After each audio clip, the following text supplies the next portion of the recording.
The invitation that changed everything. The Zeltharan Dominion had stood for 3,000 years as the galaxy's premier civilization. Their empire stretched across 400 star systems, and their method of expansion was legendary. They did not conquer through violence. They conquered through inevitability. Commander Vekris stood in the observation deck of the diplomatic vessel Harmonious Dawn, watching the blue planet rotate slowly beneath him, Earth, the third planet in a system the locals called Sol.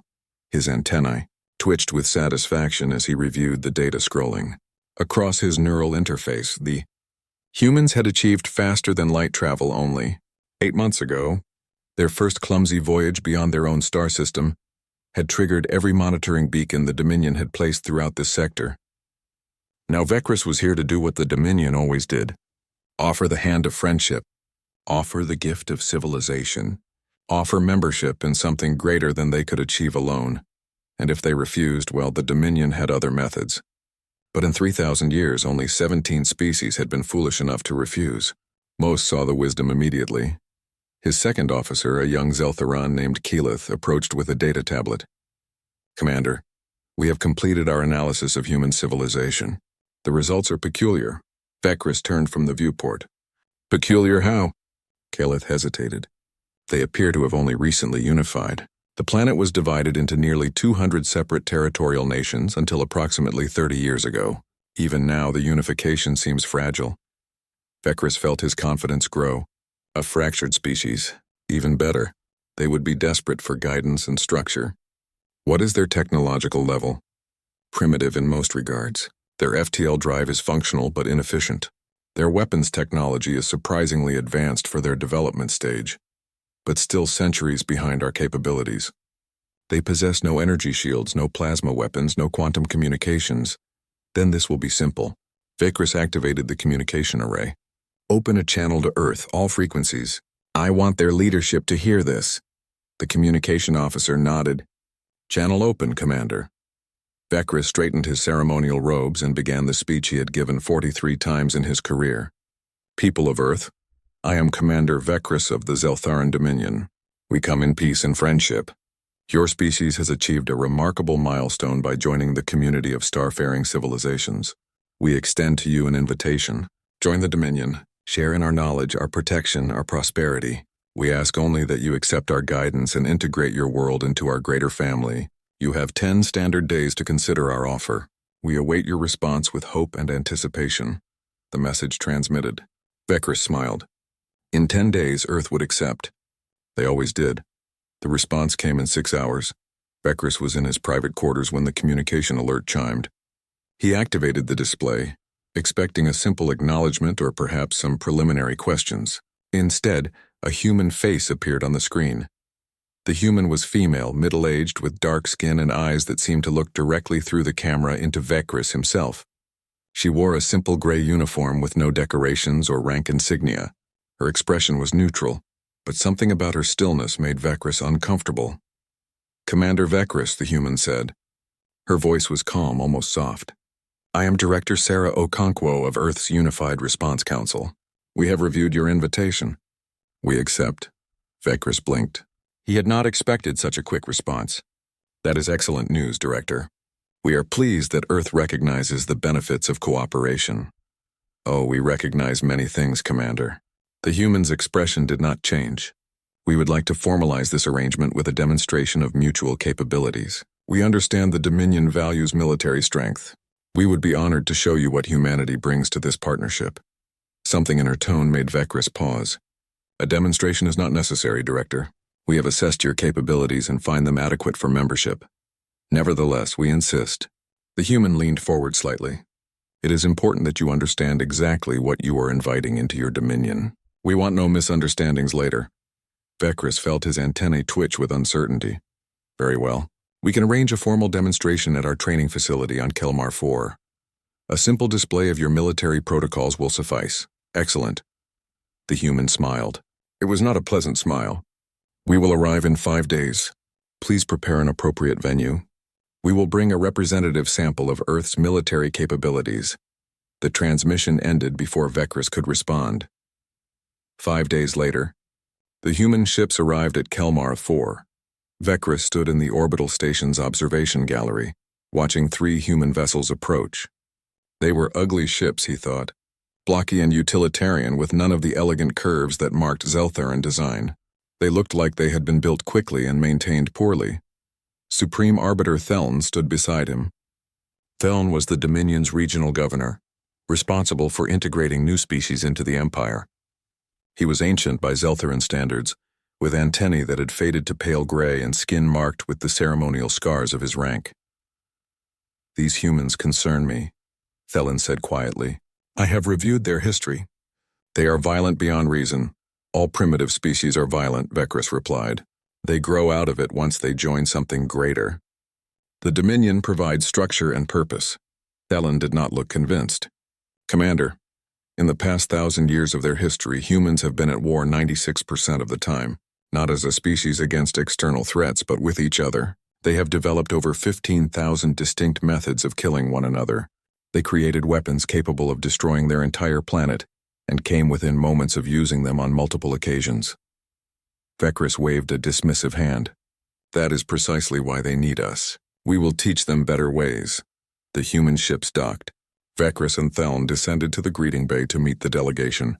The airlock opened. Director Okonkwo emerged first, wearing the same gray uniform as before. Behind her came a dozen humans, all wearing similar uniforms but with subtle variations. Some had additional markings or insignia. All of them moved with a fluidity that seemed unnatural. Their eyes constantly scanned the environment, never settling on one point for long. "Welcome to Kelmar 4, Vecris said, spreading his arms in the traditional Zeltharan gesture of greeting. "We are honored to host your demonstration." One of the humans behind Okonkwo laughed. It was a brief, sharp sound that echoed strangely in the docking bay. The human was male, tall, with a shaved head and a scar running from his left eye to his jaw. He noticed Vecris staring and smiled. The smile made Vecris want to step back. "This is Colonel Marcus Reeves," Okonkwo said. "He will be coordinating our demonstration." Colonel Reeves commanded our Pacific Theater operations during the Unification Wars. "Unification Wars?" Theln asked.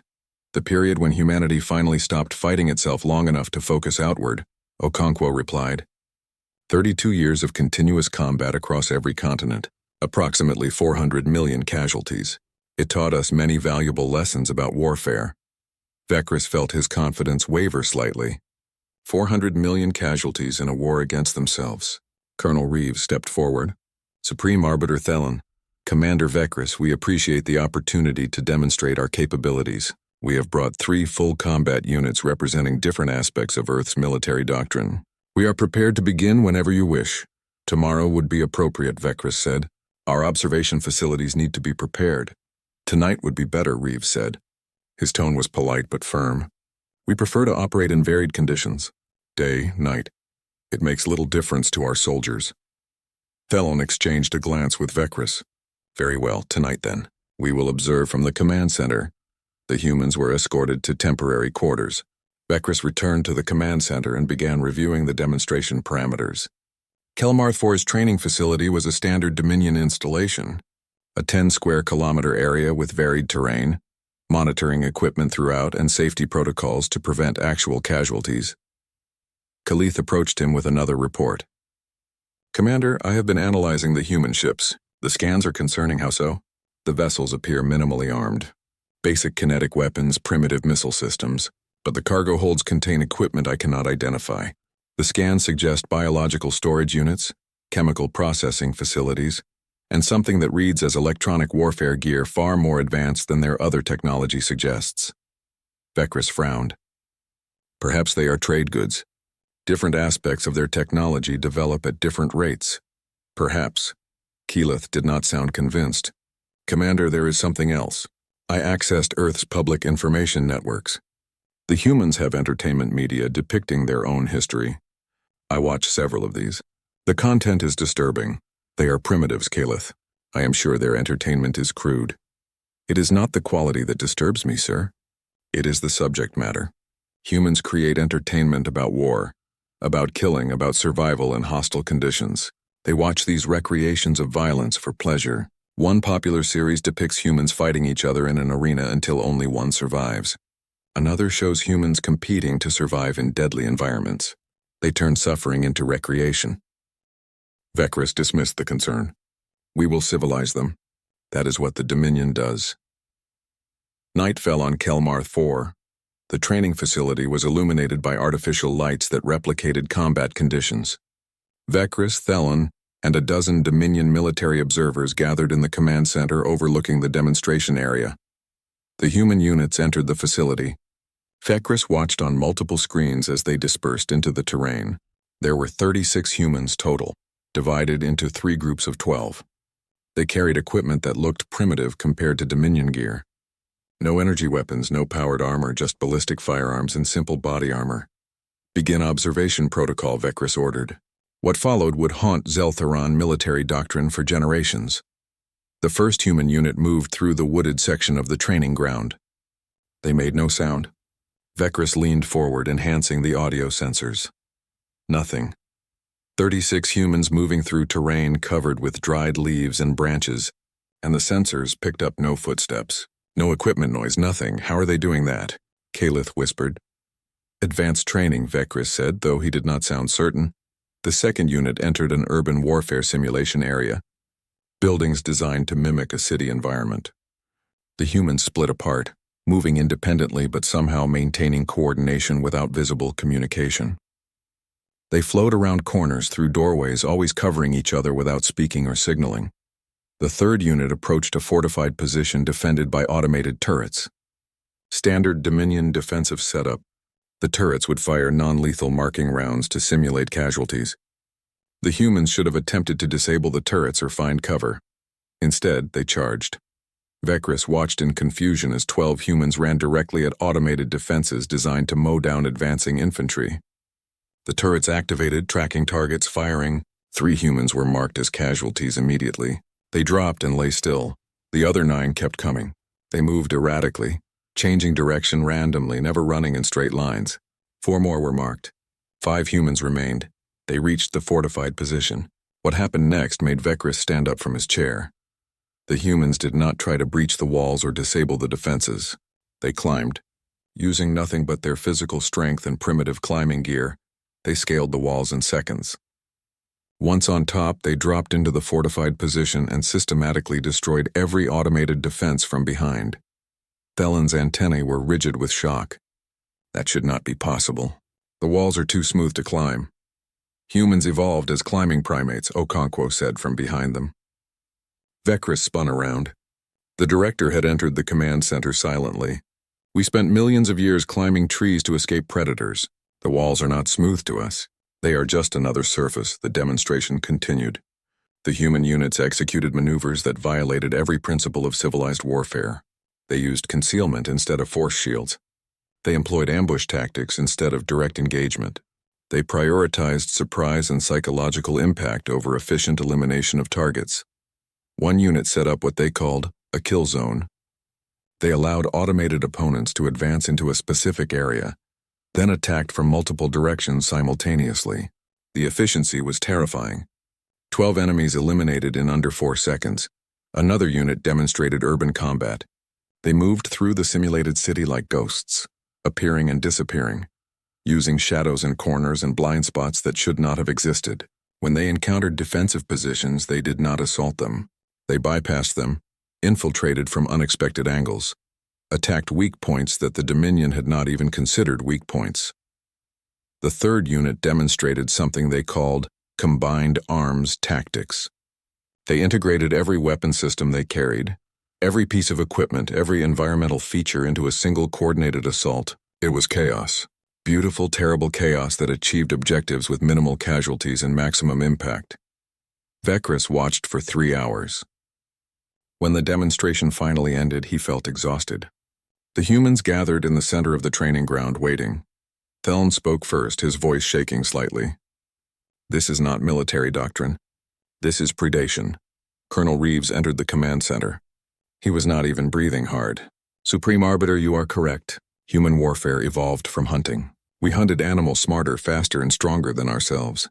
We learned to work in groups, to communicate silently, to track prey for days, to set traps, to think like our targets. When we turned those skills on each other, we created warfare as you have just witnessed. But where is the honor? Vecris demanded. Where is the respect for your opponents? These tactics are dishonorable. Reeves looked at him with those flat predator eyes. Honor is a luxury, Commander. Survival is a necessity. Humans developed warfare on a planet that tried to kill us every single day. We did not have the luxury of honor. We had two choices: become better predators or go extinct. We chose to survive. Theln stepped forward. Colonel Reeves, I must ask, the soldiers we observed tonight, what is their classification in Earth's military? Reeves smiled that terrible smile again. Tonight you observed 3 units. One was comprised of reconnaissance specialists. One was urban warfare experts. One was assault engineers. All of them are considered support personnel in Earth's military structure. Support personnel? Vekris felt his world tilting. Those are not your primary combat troops? No, Commander. Those are the soldiers who prepare the battlefield for our primary combat troops. Reeves paused. Would you like to see our actual combat specialist tomorrow? Vekris looked at Theln. The Supreme Arbiter's face had lost all color. No, Vekris said quietly. That will not be necessary. The humans departed the next morning. Vekris and Theln stood in the observation gallery, watching the ugly human ships accelerate away from Kelmartha. We made a mistake, Theln said finally. We invited something into our dominion that we do not understand. These humans are not a civilization. They are a weapon that evolved consciousness. Vekris could not argue. He had spent the entire night reviewing Earth's history. The wars, the genocides, the weapons, the casual brutality with which humans treated their own kind, and now they were unified. Now they were looking outward. Now they wanted to join the galaxy. What do we do? Khalith asked. Theln turned away from the viewport. We accept them into the Dominion as promised. We give them the membership they requested, but we mark them as a protected species. No one provokes them. No one threatens them. No one makes the mistake of thinking they are weak simply because their technology is primitive. And if another species ignores the warning, Vekris asked, then they will learn what we learned tonight. Theln's antennae drooped with exhaustion. That humanity did not crawl out of the caves and reach for the stars because they were the strongest or the fastest or the smartest. They did it because they were willing to do things no other species would consider. They are survivors, Commander, and survivors are the most dangerous beings in the universe. The human ships disappeared into faster-than-light travel. Somewhere in the Dominion archives, a new file was created. Species designation, human. Threat level, maximum. Recommendation, do not engage under any circumstances. The galaxy had just learned an important lesson. When you invite humanity to demonstrate their capabilities, be very careful what you ask for, because they will show you exactly what they are capable of, and you will never forget it. The Demonstration of Nightmares. 3 months after the initial demonstration on Kelmar 4, the Zeltharan Dominion held its annual Grand Military Exhibition. It was a tradition spanning centuries, where member species showcased their contributions to the Dominion's collective defense. Displays of technology, tactical demonstrations, ceremonial formations. It was meant to inspire unity and demonstrate strength.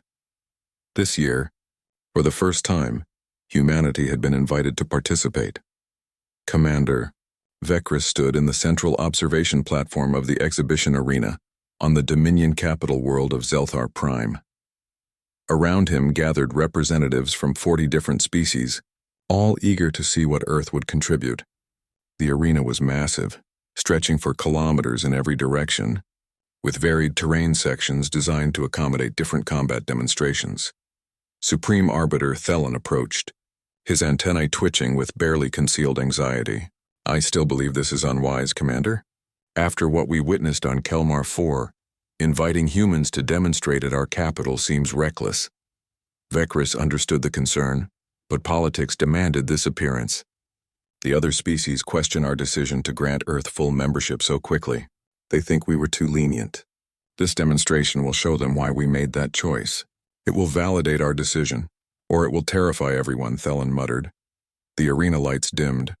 A holographic announcer appeared, cycling through various languages. Honored guests, we now present the newest member of the Zeltharan Dominion. From the distant world of Earth, we welcome humanity's contribution to our collective strength. The human transport ships descended. They were different from the vessels that had come to Kelmar 4. These were larger, heavier with reinforced hulls and what appeared to be extensive life support systems. They landed at the edge of the arena, and the cargo ramps descended. Nothing emerged immediately. The arena fell silent. 40 species watched and waited. Vecris felt his breathing slow as tension built. Then the humans came out. They did not march in formation like civilized soldiers. They walked casually, almost lazily, in loose groups that barely resembled military organization. There were perhaps 200 of them, all wearing matte black armor that seemed to absorb light. No insignia, no decorations, no identifying marks of any kind. Their helmets had dark visors that concealed their faces completely, but it was how they moved that made Vecris feel cold. They moved like they owned the arena, like they had already assessed every possible threat and dismissed it. Some carried weapons openly. Others had their hands empty but touched their equipment with the casual familiarity of people who knew violence intimately. In the observation platform, representatives from other species murmured amongst themselves. The Chronicles ambassador, a crystalline being from a peaceful aquatic world, spoke loudly enough for others to hear. They look unprofessional. No discipline at all. This is what earned them full membership.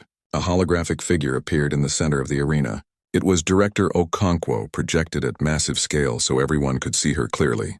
Honored members of the Zeltharan Dominion, humanity is grateful for this opportunity to demonstrate our contribution to collective security. Today you will witness 3 scenarios. Each represents a different aspect of Earth's military philosophy. She paused and Vecris noticed something unsettling.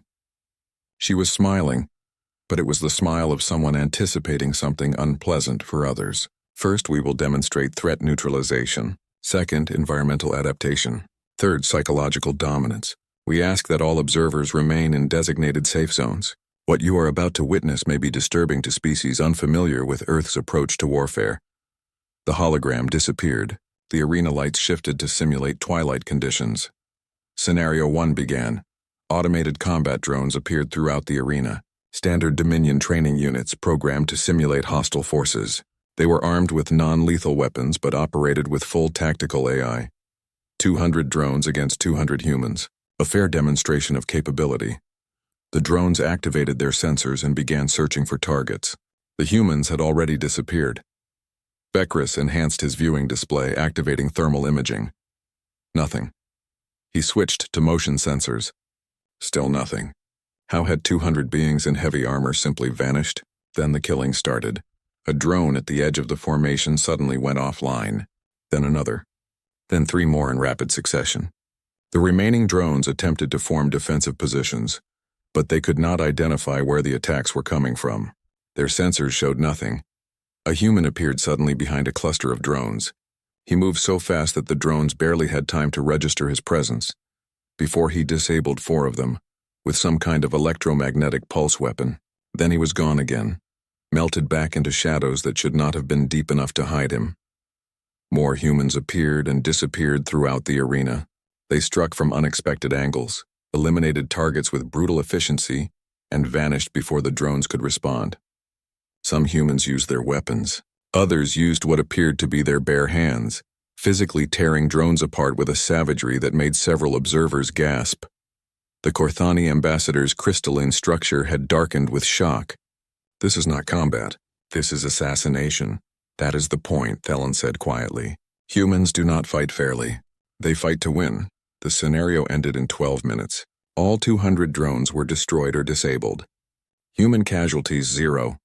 The humans gathered in the center of the arena, removed their helmets, and several of them were laughing, as if this had been entertainment rather than combat demonstration. Director Okonkwo's hologram reappeared. Threat neutralization complete.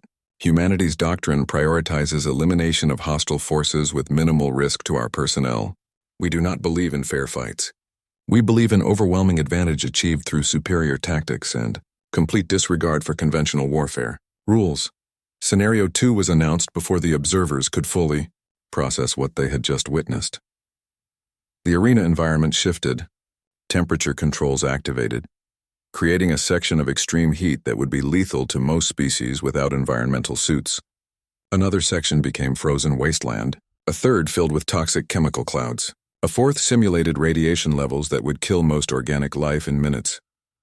New combat drones appeared, These ones adapted for extreme environments.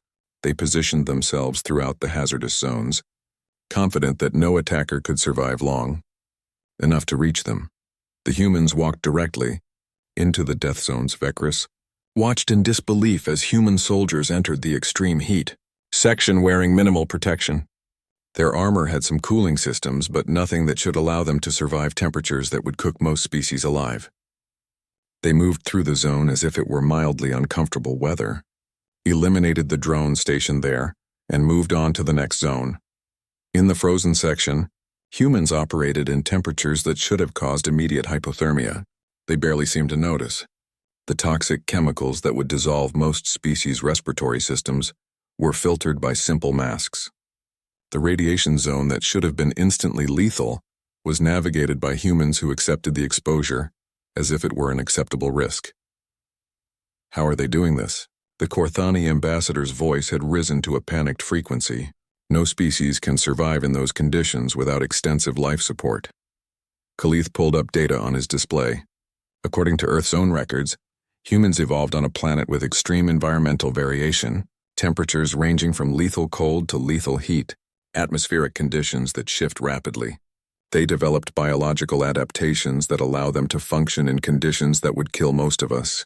Their bodies regulate temperature through perspiration. They can survive in oxygen concentrations that would be toxic to many species. Their immune systems fight off diseases and toxins constantly. They are built for survival in hostile conditions. One of the human soldiers in the radiation zone collapsed. Vecris leaned forward, finally a casualty, but the soldier's teammates did not evacuate him. They simply dragged him behind cover, propped him up, and he continued fighting from that position until the scenario ended. Later analysis would show the human had absorbed enough radiation to be fatal.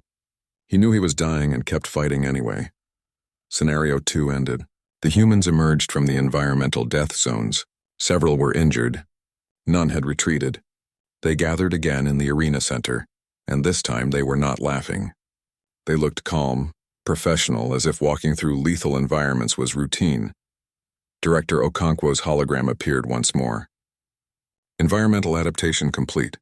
Earth is classified as a Class 9 death world by Dominion standards. Humans evolved to survive where most species would die immediately. We bring that adaptability to any combat environment. There is nowhere you can deploy us that is worse than the planet that made us. The observation platform was silent now. Representatives from 40 species watched with growing horror as they realized what they were seeing. This was not a military demonstration. This was a warning. Scenario 3 was announced. Psychological dominance. The arena environment reset to neutral conditions. Standard terrain, comfortable temperature, no hazards. A new set of combat drones appeared, but these were different. They were programmed with advanced AI designed to simulate sapient opponents. They could think, adapt, and respond to psychological warfare. The humans approached in full view. No stealth this time. They walked toward the drones in loose formation, weapons visible, making no attempt to hide. Then they started screaming. It was not words. It was not language. It was primal sound that bypassed rational thought and triggered fear responses, hardwired into the survival instincts of most organic species. The humans screamed and howled and made sounds that belonged to predators and prey animals and things that hunted in nightmares. The drones, despite being machines, registered the sounds, and their threat assessment algorithms immediately flagged the humans as extreme danger. They opened fire. The humans charged directly into the weapons fire. Several were hit and went down. The others kept coming, still screaming, moving with terrifying speed. When they reached the drones, they did not fight efficiently. They fought viciously, tearing into the machines with a savagery that seemed to serve no tactical purpose. But it did serve a purpose. Vecris understood suddenly. This was not about destroying the drones efficiently. This was about sending a message. This was about making their enemies afraid. One human soldier stood on top of a disabled drone and screamed at the sky. Another human painted his face with lubricant from a destroyed machine, creating patterns that resembled blood. A third human began laughing again. That terrible human laughter that sounded like madness. The drones with advanced AI did something unprecedented. They retreated. Machines programmed to fight until destroyed actually withdrew from combat. because their threat assessment algorithms calculated that engaging these enemies was tactically unsound. The humans pursued. They hunted the retreating drones across the arena, eliminating them one by one, making the destruction personal and brutal. When the last drone fell, the humans stood among the wreckage and several of them howled again, a sound of triumph and challenge. The observation platform erupted in chaos. Representatives from peaceful species were demanding explanations. Military observers from warrior cultures sat in stunned silence. The Corthani ambassador had retreated into its protective shell and was not responding. Director Okonkwo's hologram appeared one final time. Psychological dominance complete. Humans understand that warfare is not just physical, it is mental. It is emotional. We do not just defeat our enemies. We break them. We make them afraid to fight us. We make them question whether engaging us is worth the cost. This is how a physically weak species survived on a death world. This is how we became the apex predator of our planet. And this is what we bring to the Dominion. Supreme Arbiter. Theln stood, and his voice carried through the observation platform with authority that silenced the chaos. The demonstration is concluded. All human personnel will return to their vessels. This session is adjourned. The humans left the arena. As they boarded their transport ships, several of them waved at the observation platform. Friendly gestures that somehow felt like threats. When the arena was empty, Vecris found himself alone with Thelon. The Supreme Arbiter looked older than he had that morning. "We have made a terrible mistake, Commander." "What do you mean?" "We granted them membership as planned." Thelon gestured at the empty arena. "We thought we were integrating a primitive species that needed our guidance. Instead, we have invited predators into our home. Look at what they showed us today. Not their best soldiers. Not their advanced weapons. Just their standard troops using basic tactics, and they terrified everyone who watched." Vecris had no response. Everything Thelon said was true. "There is something else," Thelon continued. "I have been researching human history more thoroughly. Do you know what humans do to species they consider threats? They do not just defeat them. They eliminate them entirely. They have driven over 10,000 species on their own planet to extinction, not as collateral damage during wars, but deliberately. Because those species competed with them for resources or posed minor threats, they exterminated entire populations with systematic efficiency. Surely they would not do that to sapient species." Vecris protested weakly. "Why not?" Thelon asked. "They have done it to each other. Multiple times throughout their history, humans have attempted genocide against other human populations. Sometimes they succeeded. They have proven repeatedly that they are capable of eliminating any threat, regardless of whether that threat is animal, environmental, or their own kind." Vecris felt sick. "What do? "We do nothing," Theln said firmly. "We maintain the alliance. We keep them happy. We give them every reason to consider us friends rather than threats. Because I have reviewed their military capabilities thoroughly now, Commander. What we saw today was a demonstration using basic infantry with conventional weapons. Humans possess weapons that can sterilize planets. They have biological agents that can eliminate entire species. They have developed artificial intelligence designed specifically for warfare, and they kept all of that hidden. They showed us just enough to make us afraid, but not enough to make us understand the full scope of what they are capable of." The observation platform's communication system activated. It was Colonel Reeves. "Supreme Arbiter Thelon, Commander Vecris, humanity thanks you for the opportunity to demonstrate our capabilities. We hope this has clarified any questions about our fitness for Dominion membership. We look forward to serving alongside you in defense of our mutual interests." The communication ended. Theln and Vecris stood in silence. Finally, Kelith approached them with one more report. "Sirs, I have analyzed the human casualty data from today's demonstration. 17 humans were injured during the scenarios. 3 were critically wounded. They are refusing all medical assistance. They say their injuries are minor and they will heal naturally. 3 critically wounded soldiers refusing medical care." Vecris could not comprehend it. Kelith pulled up medical scans. "Sirs, one of the humans has internal bleeding. Another has severe radiation poisoning. The third has multiple fractures. According to Dominion medical standards, all 3 should be in emergency care. The humans say they will be ready for duty again within 2 weeks. That is impossible," Vecris said. "Yet they seem to believe it," Kelith replied. And based on everything we have seen today, I am inclined to believe them as well. 3 months later, the Zeltharan Dominion issued new military protocols. Any conflict involving human forces would be classified as maximum threat level. All Dominion species were advised to avoid antagonizing Earth or its citizens. The humans were to be treated as honored allies and given wide latitude in their operations. The protocols did not say what everyone was thinking. The Dominion had not gained an ally. It had gained a predator wearing the mask of civilization. And every species in the galaxy would have to learn to live with that reality. On Earth, in a military command center, Director Okonkwo reviewed reports from the Zelthar Prime demonstration. General Martinez stood beside her. "The Dominion is terrified," Martinez said. "Mission accomplished," Okonkwo nodded. "Good. Fear breeds respect. Respect creates space. Space gives us time to establish ourselves before anyone considers us a threat worth challenging." "Do you think it will last?" Martinez asked. "The peace?" Okonkwo turned away from the reports and looked out the window at the night sky.